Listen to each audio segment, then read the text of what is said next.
Vamos nessa. No programa de hoje, o cara que manja tudo de política internacional. Os estamentos hegemônicos do sistema internacional rejeitam esse termo sul global. Eu não entendi o que ele falou. Um baita cientista, professor e analista político. Eu gosto muito de Belchior. Como é que é? Eu sou apenas um rapaz. Palmas para Pedro Costa Júnior. Fala, Pedro. Tudo bem? Tudo bacana? Então você gosta de Belchior, é isso? Emílio, boa tarde. Boa tarde, Emílio. Boa tarde a toda a audiência do Pânico aí. Prazer estar contigo. É isso aí, obrigado por atender a gente. Queremos saber ontem, né? Do debate do debate do Trump e a Kamala. O que você tem a adiantar pra gente? O que eu vou dizer é o seguinte, Emílio. Do ponto de vista da opinião pública norte-americana, a Kamala Harris venceu o debate. Do ponto de vista dos analistas e jornalistas norte-americanos, ela venceu o debate. No grupo muito reduzido de observadores que assistem ali o debate enquanto ele acontece, uma amostra muito pequena, 22 observadores, ela venceu o debate, 20 apontaram vitória dela, 2 do Trump, e nas casas de apostas também, ela oscilou positivamente, dando uma indicação que ela também venceu o debate. No entanto, Emílio, eu vou dizer algo aqui, vou fazer uma análise aqui, que você vai ver aqui no Brasil, né, ninguém disse isso, que eu vou dizer aqui, do ponto de vista estratégico, Trump saiu exitoso. Trump venceu esse debate do ponto de vista estratégico, né? E eu vou explicar por quê. Para chegar aí, eu preciso fazer uma breve recapitulação de como é que se chegou nesse debate, né? Qual era o contexto. Sem essa contextualização, é impossível explicar de por que a estratégia de Trump foi exitosa. Então, do que se trata, né?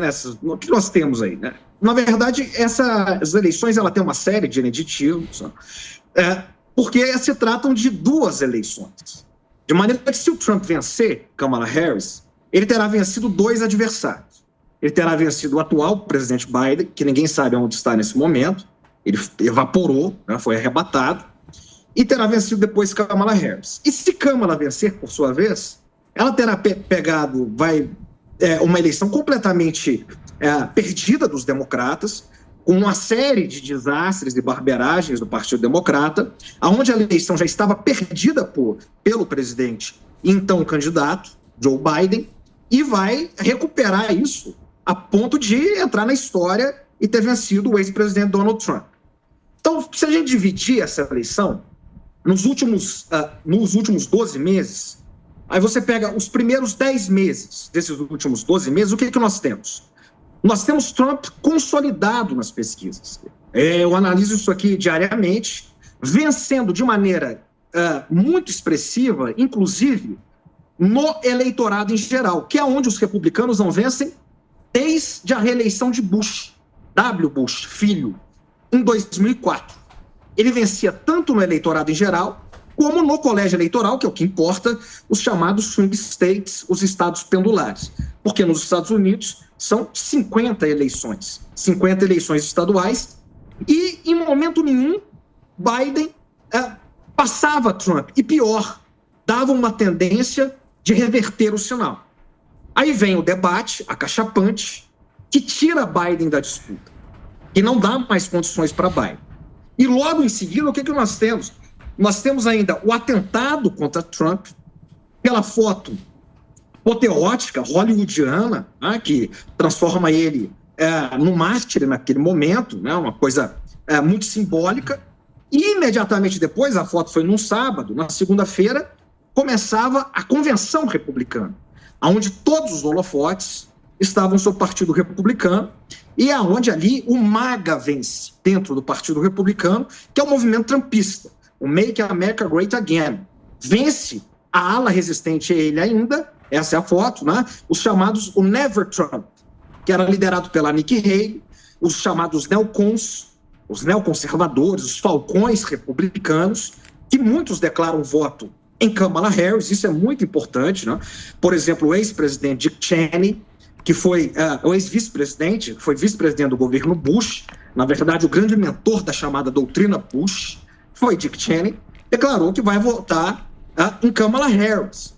Então, esses falcões, né, esses neocons, esses neoconservadores norte-americanos são derrotados nessa convenção. O MAGA se impõe, ele consegue impor o vice dele ali, o D.D. Vance, um jovem de 39 anos, o candidato mais jovem da história dos Estados Unidos à vice-presidência, com um discurso muito forte para a classe média empobrecida, branca dos Estados Unidos, os chamados losers da globalização, que estão nos swing states, na Pensilvânia, na Carolina do Norte, em Michigan, Wisconsin, que é quem vai decidir as eleições. O Vance tem um best-seller nos Estados Unidos que explica esse eleitorado, que fala esse eleitorado, que virou filme, que, enfim, depois explodiu também. E aí você tem o Trump praticamente eleito nessa altura. Só que o jogo quase que zera, quando Kamala Harris entra, com muita desconfiança. Porque Kamala Harris nunca tinha disputado nenhum cargo executivo sequer, nunca tinha vencido uma eleição no executivo, ela não tinha se mostrado em debates, ela nas prévias do Partido Democrata tinha ido muito mal, ela desistiu bem no começo, ela foi mal nos debates, ela não é considerada boa de televisão, não é boa em entrevistas, tem entrevistas delas vexatórias na NBC norte-americana, e ela foi queimada pelos democratas desde o começo. Se você quiser queimar alguém nos Estados Unidos, você joga essa pessoa para cuidar do problema da imigração.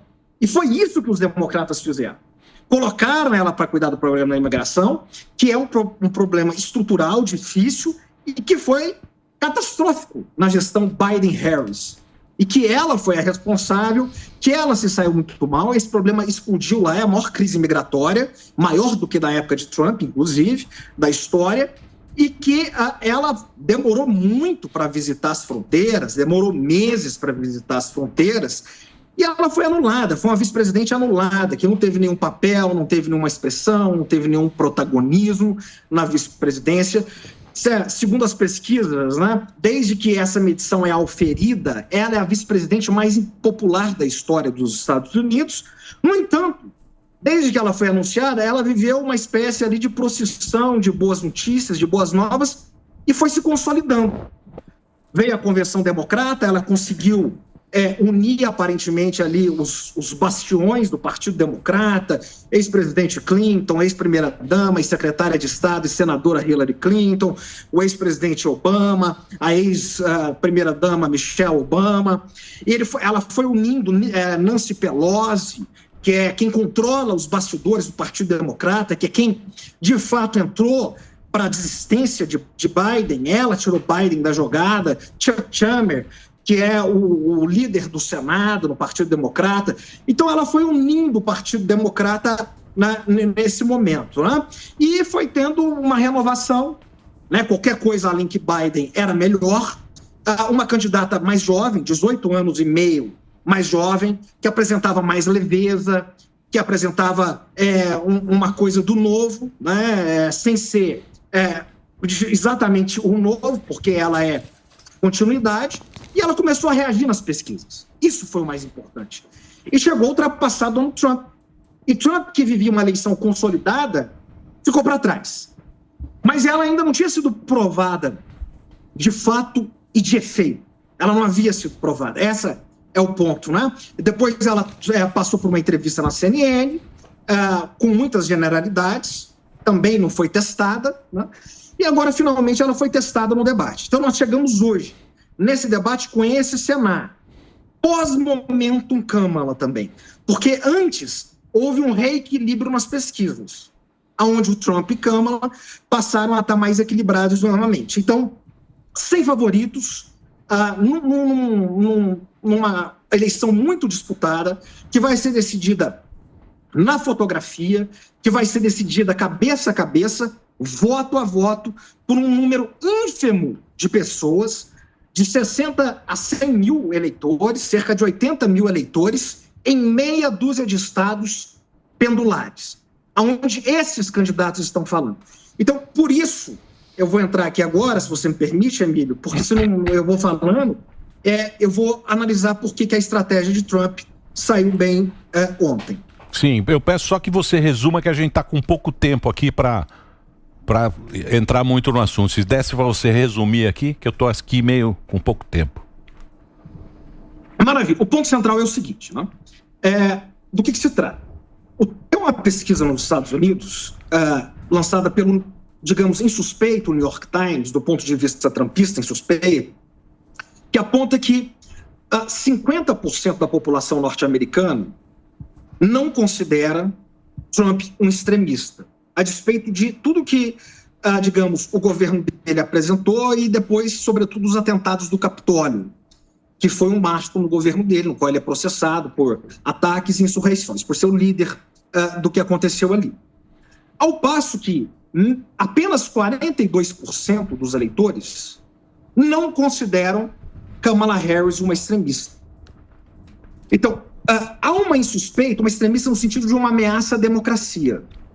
Então, embora, digamos, as análises, né, que cercam a academia, o jornalismo e as elites evidenciam sobre Trump, jogam luzes sobre Trump, as questões de ameaça e de extremismo, o eleitorado comum norte-americano, que é quem decide as eleições, vem em Câmara uma ameaça nesse sentido. Trump sabe disso, ele joga nesse sentido. Então, qual que era a armadilha para Trump ontem? Trump, ele está olhando para os indecisos, tanto ele como ela, e ele não podia parecer um sujeito que caísse nas cascas de banana. Ele não podia parecer machista, ele não podia parecer misógino, ele não podia parecer racista, ele não podia parecer a cair nessas cascas. Ele não caiu. A grande questão é ele parecer mais presidenciável que ela. Lá nos Estados Unidos diz more presidencial. Então, ele tinha que parecer mais presidenciável. E ele atingiu isso. Como ele atingiu isso também contra, no primeiro debate, contra o atual presidente Joe Biden. Ele conseguiu mostrar esse equilíbrio. Ao passo que ela, e essa é a estratégia que ele está usando, ao vencer o debate, de certa maneira, e ela tinha que vencer esse debate, porque ao vencer esse debate, ela prova que ela tem condições, nesse eixo das elites norte-americanas, do establishment norte-americano, ela tem condições intelectuais de vencer e de ser presidente dos Estados Unidos. Isso ela alcançou. Por isso a repercussão é tão positiva para ela. Mas no eleitorado, essas questões dela aparecer no eleitorado comum, com deboche, com uma certa risadinha e arrogância, pode parecer, risadinha de deboche. A gente sabe o que é. Lembra 2016? Sim. 2016 eu estava lá. Eu acompanhei as eleições de lá, Emílio. E o que ele joga é exatamente isso. Como ele venceu Hillary Clinton em 2016, ele vai jogar isso para o eleitor comum. O eleitor comum, o moderado, ele não quer alguém debochado, ele não quer alguém com sorrisinhos, ele quer alguém presidenciável. E Trump, para ele, em 20, foi difícil. Ele caiu nisso. Né? O mais presidenciável era Biden, que foi mais equilibrado. E em 20, Trump foi o provocador. 20 agora ele inverteu. E 20 também teve aquele voto, que foi aquele voto pelo correio. Sim. E esse ano não vai ter aquela votação pelo correio. Bem, né? Vamos ver. Mas deu para entender. Sim. Pô, obrigado pela sua participação. Ele passou aí pra gente. Pedro Costa Júnior conversou com a gente falando sobre o debate ontem do Trump e da Kamala. Muito obrigado, Pedro. Obrigado aí pela sua participação. Valeu. Eu agradeço. Valeu, abraço.